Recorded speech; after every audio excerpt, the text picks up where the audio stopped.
Hello friends, मैं हूं आपका दोस्त और होस्ट देवांश। जैसे कि आप सभी को पता है कि मैं पीएम श्री केंद्रीय विद्यालय में क्लास 6 में पढ़ता हूं और अभी हमारे सेशन एंडिंग एग्जाम स्टार्ट हो चुके हैं। इसीलिए मैं आप सभी स्टूडेंट्स के लिए मैथ्स का एक पीएम श्री केंद्रीय विद्यालय जयपुर का एक मैथ्स सैम्पल पेपर लाया हूं और आज मैं इसे आपके लिए सॉल्व करूंगा। तो चलिए स्टार्ट करते हैं। तो हमारा फर्स्ट क्वेश्चन है, the perimeter of a rectangle is. Option A है 4 इंटू साइड्स, ऑप्शन बी है 2 इंटू एल मतलब लेंथ इंटू ब्रेथ, तो ये काफ़ी बड़ा हो जाएगा। ऑप्शन सी है लेंथ इंटू ब्रेथ, ये एरिया होता है एक रेक्टेंगल का। और 2 इंटू एल प्लस बी ये हमारा होता है फॉर्मूला। इसकी जगह पे जो लेंथ एंड ब्रेथ लिखा है, अगर ये सिर्फ एल एंड बी आएगा मतलब 2 फिर एल एंड बी तो भी वो सही होगा। Find the perimeter of a rectangle with sides 3 metre 4 metre and 5 centimetre. तो यहाँ पर हमें एक ट्रायंगल का पेरीमीटर बताना है जिसकी साइड से 3 सेंटीमीटर 4 सेंटीमीटर और 5 सेंटीमीटर। अगर हमें किसी भी पॉलीगन का दिया हुआ है नाम और उसमें साइड दी हुई है और अगर हमें उसकी नहीं आते उसका पेरीमीटर का फॉर्मूला, तो हमें बस सिंपली उसकी साइड्स को ऐड कर देना है तो हमारे पास उसका आंसर आ जाएगा। जैसे 3 + 4 होगा 7 एंड 7 + 5 12 और यहाँ सब में सेंटीमीटर है तो ये भी सेंटीमीटर में ही होगा, तो 12 सेंटीमीटर इसका करेक्ट आंसर हो जाएगा। बढ़ते हैं हमारे थर्ड क्वेश्चन की तरफ। If length and breadth of a rectangular field are 70 meter and 40 meter respectively, then find the area of this field.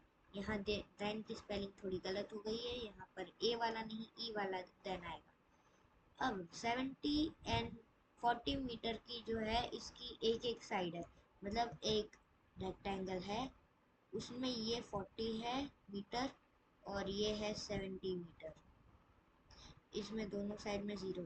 तो अगर हमें इतना बड़ा नहीं आता है इसका, पहले तो एरिया देख लेते हैं रेक्टेंगल का, वो होता है एल इंटू बी।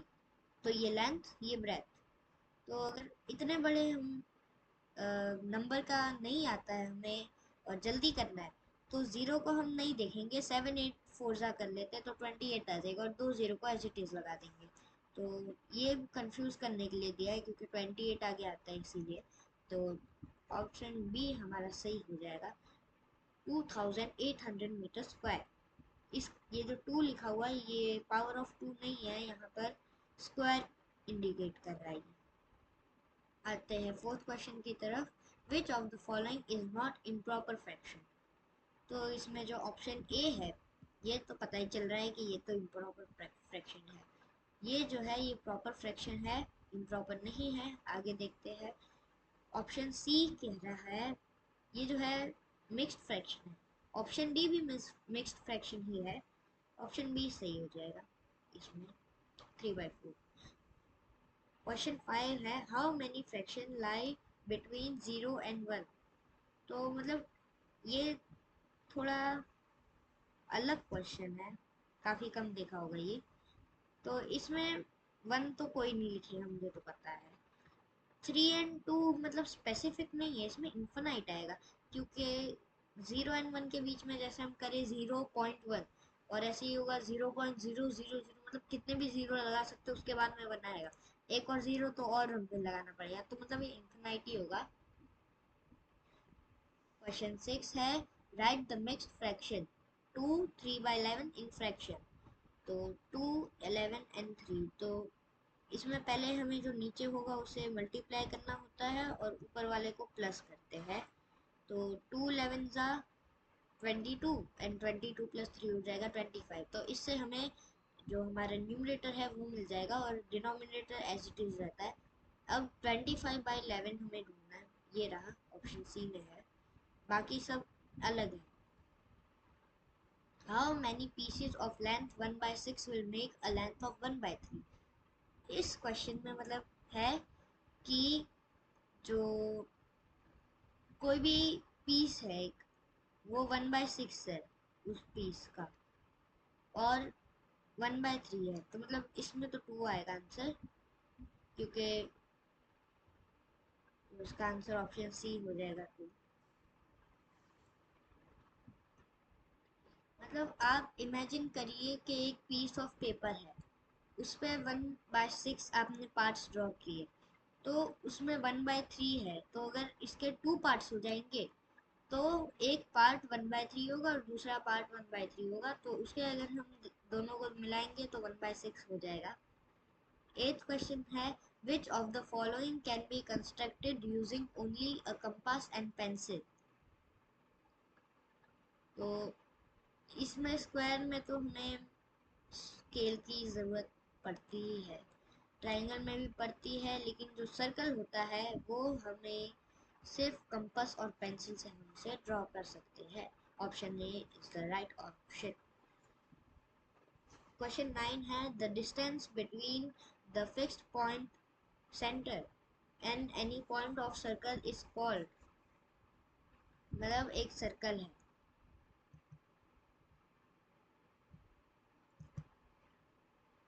उसके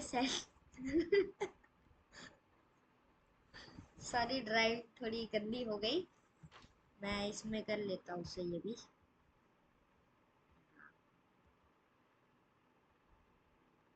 जैसे कि ये एक सर्कल है और इसका सेंटर जो है वो सेंटर, एक पॉइंट है जो सेंटर में, ये सेंटर में नहीं है लेकिन मान लो सेंटर में।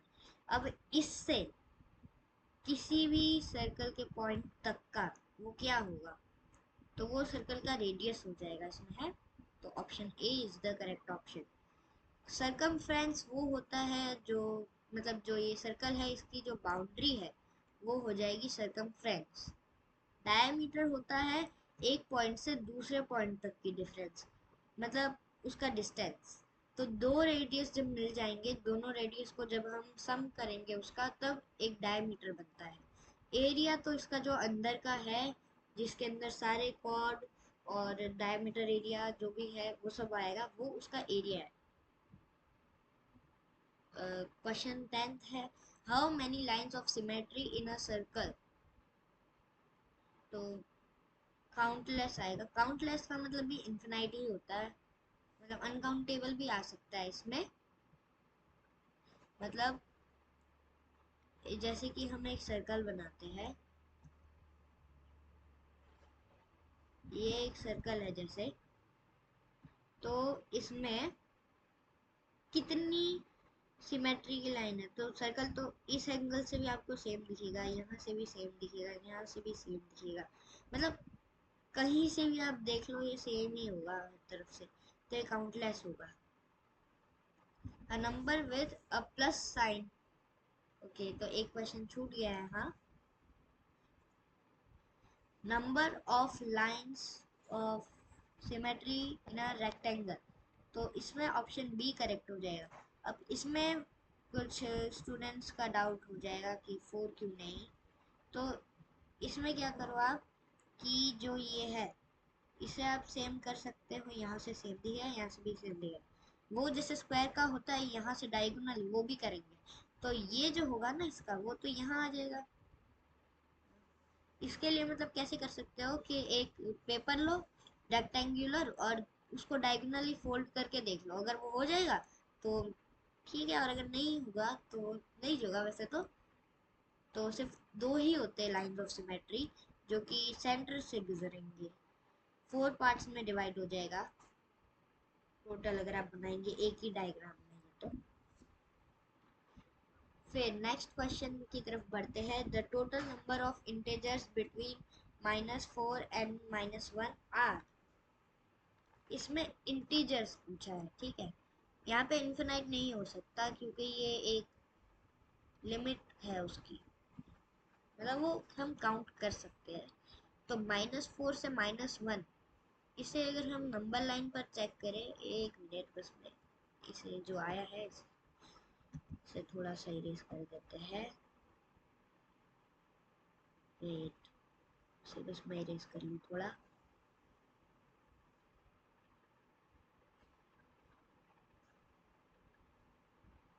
ठीक है, तो जैसे कि अभी ये इरेज हो गया है, हम एक नंबर लाइन बनाते हैं, ठीक है। एक नंबर लाइन से हम इसे कर सकते हैं,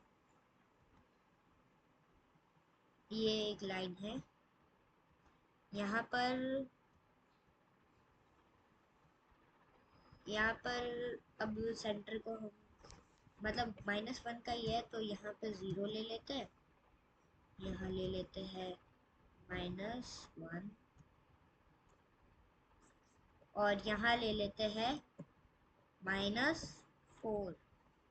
अब इसके और इसके बीच का जो डिफरेंस पूछा है कितना होगा, तो इसमें -3 मतलब इसमें 3 जब आप ऐड करोगे तो वो ये हो जाएगा, जब -4 पर 3 ऐड करो, समझ लो आपके पास में 3 चॉकलेट थी, आपने किसी को 4 दे दी, तो आपके पास में -1 बची, मतलब अगर आपको कोई एक चॉकलेट देगा तब जाके वो 0 होगा, तो +3 होगा।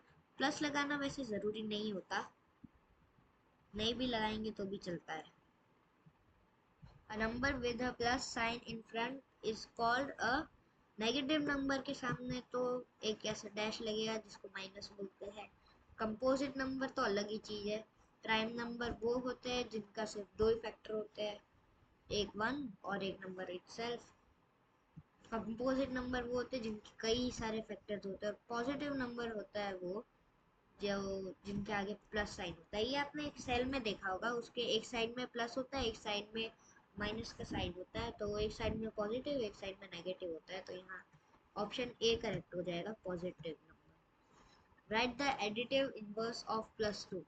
एडिटिव इनवर्स मतलब कुछ नहीं होता, जो पॉजिटिव है उसे नेगेटिव में कर देते हैं और नेगेटिव को पॉजिटिव में कर देते हैं। 0 को 0 ही रहेगा, वो उससे कुछ नहीं करेंगे। 0 के सामने कोई भी पॉजिटिव नंबर या नेगेटिव नंबर का साइन नहीं लगता है। ऑप्शन ए सही है। सेक्शन बी की तरफ आते हैं अब हम। यहाँ पर हर एक क्वेश्चन 2 मार्क्स का होगा। एक छूट गया, what will be the result for -4 + -3। इसे अगर हम करेंगे तो पहले हम इसे नॉर्मल में चेंज कर लेते हैं, माइनस प्लस माइनस माइनस, तो यहाँ minus and 3, minus minus plus होगा तो ये बन जाएगा 7, और बड़ा ये है तो यहाँ -7 हो जाएगा इसका आंसर। ऑप्शन सी सही है। सेक्शन बी, यहाँ हर एक क्वेश्चन आपको 2 मार्क्स का मिलेगा। Find the cost of fencing a square park of side 250 metre at the rate of ₹20 per metre. एक स्क्वायर पार्क है, उसकी एक साइड आपको गिवन है वो है 250 मीटर, तो इसे अगर हम 4 से मल्टीप्लाई करेंगे तो वो 1 किलोमीटर बन जाएगा। पर मीटर का है 20, तो 20 को अगर हम 1000 से इंटू करेंगे तो आ जाएगा 20,000, तो 20,000 रुपीज़ है यहाँ इसका आंसर। 20,000 इसका आंसर हो जाएगा।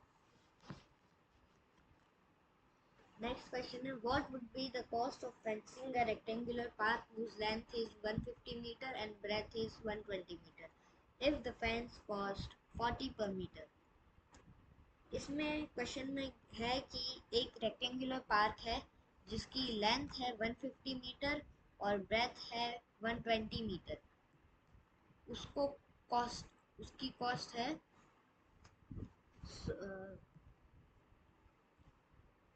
उसकी कॉस्ट है पर मीटर की फेंस करने की 40 रुपीज़।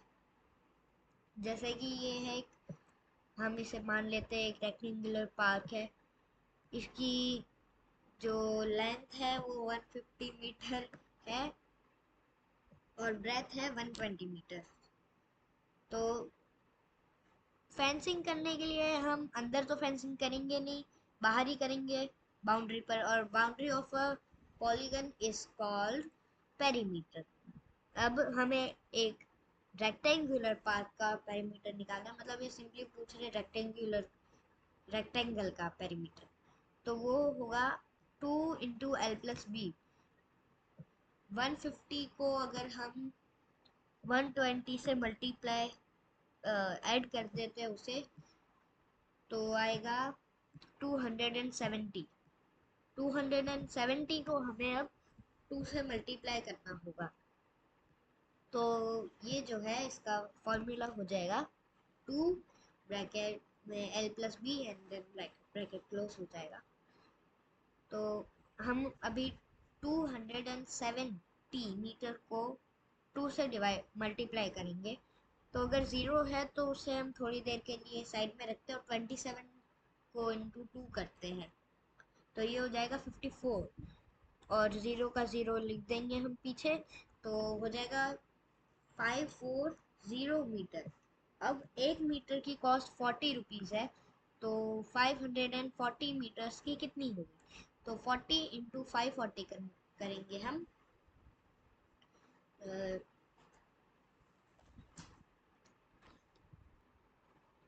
तो अभी मैंने यहाँ पर वो उस क्वेश्चन को पूरा सॉल्व कर दिया है, आप इसे नोट डाउन कर लो।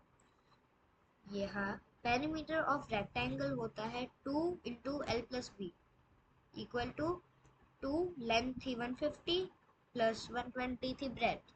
तो इन दोनों को सम करेंगे तो आएगा 270। तो 2 इंटू 270 तो 450। अब मीटर्स थे ये, तो मीटर्स। अब cost of fencing 1 metre 40 rupees है, तो कॉस्ट ऑफ फेंसिंग 540 मीटर्स हो जाएगा। 540 इंटू 40, तो इसका हो जाएगा 21,600 रुपीज़। ये हो जाएगा हमारा आंसर। तो इसे आप जल्दी से नोट डाउन कर लीजिए। आगे बढ़ते हैं, फिर बढ़ते हैं नेक्स्ट क्वेश्चन की तरफ, जो है, कहाँ गया वो क्वेश्चन, व्हाट वुड, तो ये भी हमने कर दिया। Find the side of square whose perimeter is 20 centimetre. तो पेरीमीटर 20 सेंटीमीटर है, और अगर उसका हमें साइड चाहिए तो सिंपली उसे 4 से डिवाइड कर देना है, तो वो हो जाएगा 5 मीटर, 5 सेंटीमीटर।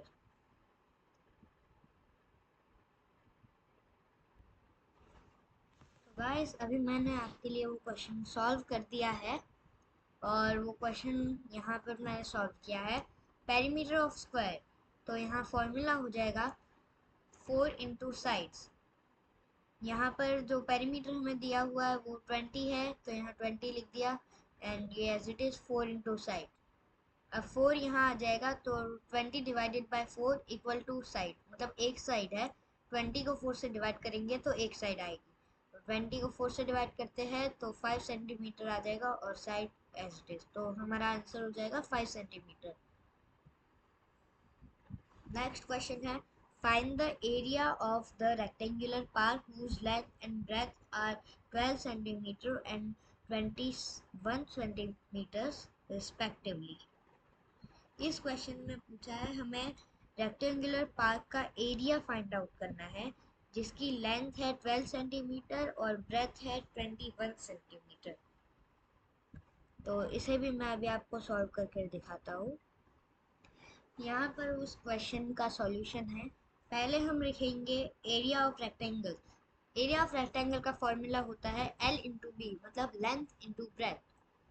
तो लेंथ हमें गिवन है 12 सेंटीमीटर और ब्रेथ है 21 सेंटीमीटर। अगर इन दोनों को हम मल्टीप्लाई करेंगे तो आंसर आएगा 252 सेंटीमीटर स्क्वायर। इसे आप एकदम सेम ऐसे ही मत लिखना एग्जाम में। अगर ये क्वेश्चन आता है तो आपको एक लाइन बनानी है, उस पर रफ वर्क लिखना है ऊपर, और इसे सॉल्व करके पूरा दिखाना है, नहीं तो आपके मार्क्स इसमें कट सकते हैं। नेक्स्ट क्वेश्चन है, a wholesale merchant packed 1 kg of rice in 4 packets of equal weight. Find the weight of each packet in grams. इस क्वेश्चन में पूछा है कि एक होलसेलर ने 1 kg राइस 4 पैकेट्स में इक्वल वेट के साथ में पैक किए, तो एक पैकेट में कितना वेट होगा ये हमें ग्राम्स में बताना है। अगर इसमें केजी में होता तो हम उसे 1000 से डिवाइड कर देते तो आ जाता। अब यहाँ है एक यहाँ ग्राम्स में पूछा है तो इसका भी सॉल्यूशन दिखाता हूँ मैं। तो इसे हम ऐसे सॉल्व करेंगे। सबसे पहले लिखेंगे वेट ऑफ राइस जो है 1 kg। तो 1 kg इक्वल है 1000 ग्राम्स के। टोटल पैकेट्स थे 4। और अब हम करेंगे 4 डिवाइडेड बाय 1000, यहाँ 100 आ गया है गलती से। 1000 equal to 250 grams. Total weight of each packet 250 grams. उसमें ग्राम में पूछा था, नहीं तो हम ऐसे भी लिख सकते थे कि 0 मतलब 1/4 kg ऐसे लिख सकते थे हम इसे। तो इसे भी हम नोट डाउन कर लीजिए आप जल्दी से, फिर नेक्स्ट क्वेश्चन की तरफ बढ़ेंगे। चलिए, तो अब हमारा नेक्स्ट क्वेश्चन है, arrange these fractions words in order of size from the smallest to the biggest given below. 1.5, 3/4, 1.25, half, quarter, 2.5। तो अगर हम इसे एक सर्कल में देखें तो 1.5, 1.5 तो मतलब 1.5 हो जाएगा ये। तो एक पूरा सर्कल और एक आधा सर्कल और एक आधा सर्कल।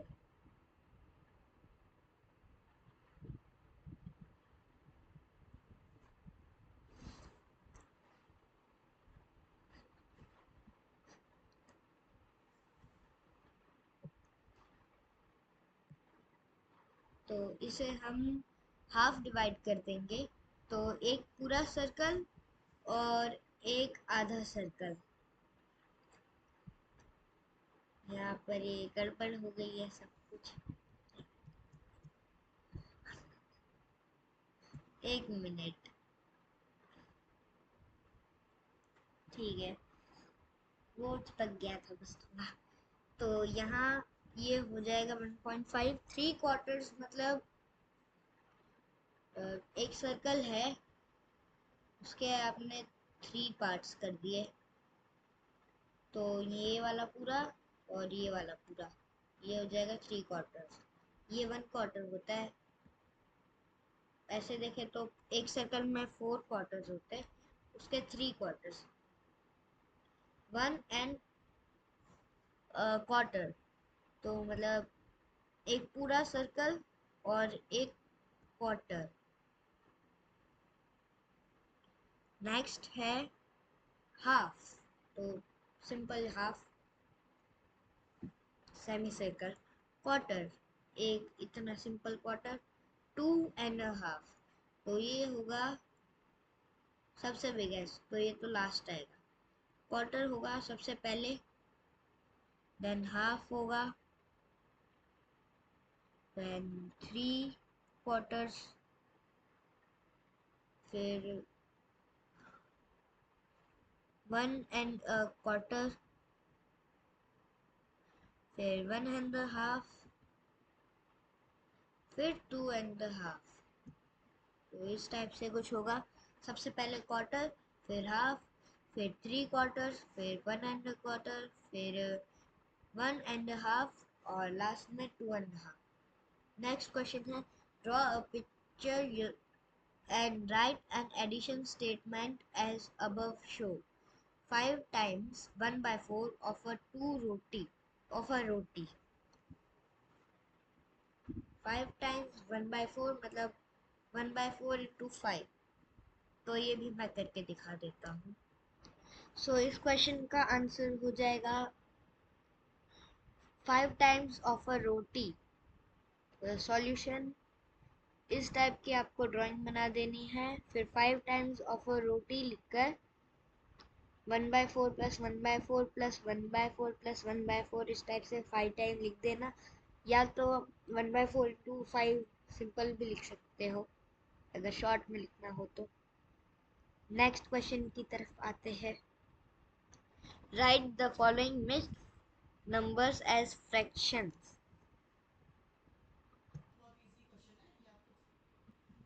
ये बहुत इजी क्वेश्चन है तो मैं इसे सॉल्व नहीं कर रहा, बस ऐसे ही बता देता हूँ।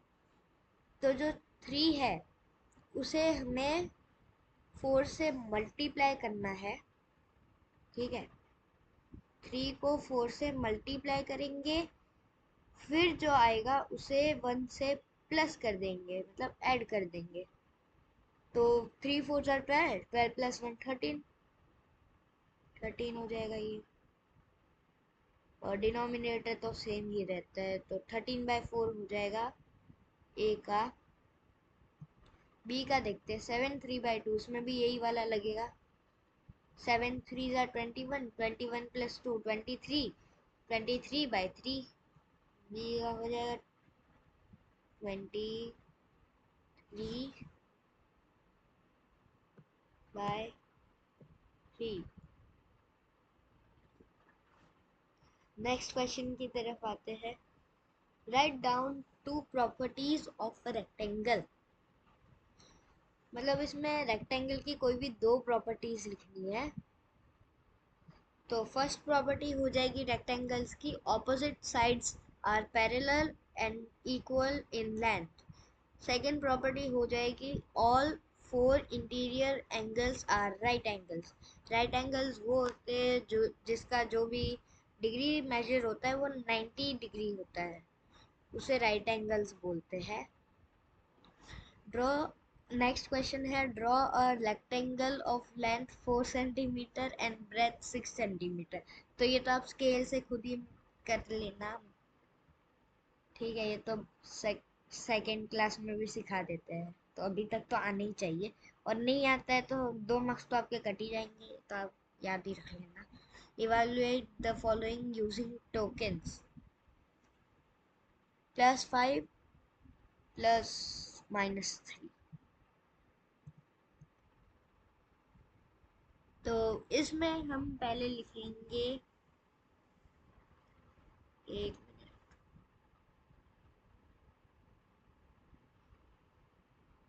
ओके, पहले हम लिखेंगे 5 पॉजिटिव टोकन्स। तो यहाँ पर सर्कल नहीं बन सकता, इसलिए आप बना लेना। यहाँ पर 5 पॉजिटिव टोकन्स बना लेनी है, फिर 3 नेगेटिव टोकन्स बना लेनी है। उसके बाद में cancel, pair 3 negative tokens with 3 positive tokens to make 0 pair.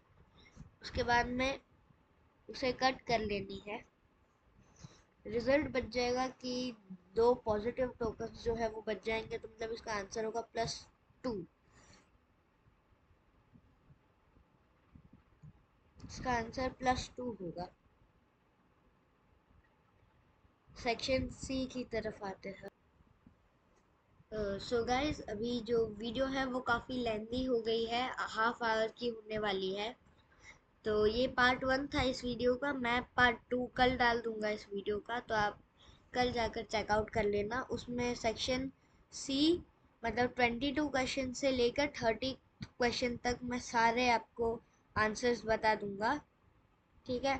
तो thanks for watching the video and take care, bye.